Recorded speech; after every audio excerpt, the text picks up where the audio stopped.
One sacrifice for sins forever, no ordinary blood would do. For sins to be forever cleansed, a perfect lamb's blood must be shed. Now all this may mean nothing to you.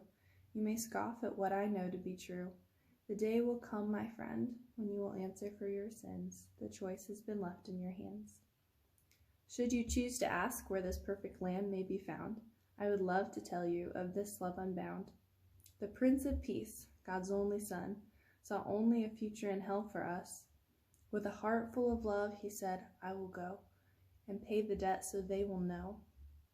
Know that there's another option, you see, a choice to live in heaven with me. I will spill my blood to pay their debt, to break their chains so tightly fit. Why would one so perfect care for sinners such as I?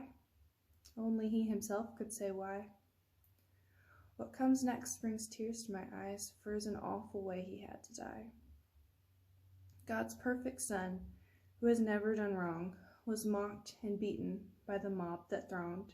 Sharp pieces of glass at the end of that whip dug into his body and ripped at his skin. Over and over again, each strike worse than the last. To have survived this beating was not an easy task. Then forced to climb Mount Calvary's hill, my cross upon his back, he bore the weight of this world's sin, even after this attack. I'm afraid I may not be able to finish, my heart so grieved with pain. Those drops of blood would cover my sin. I hope to not leave them in vain. At the top of that cold, dark hill called Calvary, they nailed him to my cross. Through each hand they drove those nails into the splintered wood. Those soldiers had a crown for him, though not the one they should.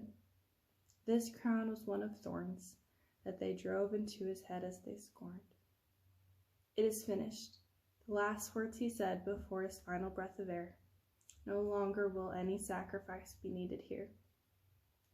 One sacrifice for sins forever, no ordinary blood would do. For sins to be forever cleansed, all to do now is ask. To end this story here would be a shame, for 3 days later Christ rose again, leaving all doubts to lay. This is our hope, to see with new eyes, not just his death, but his life.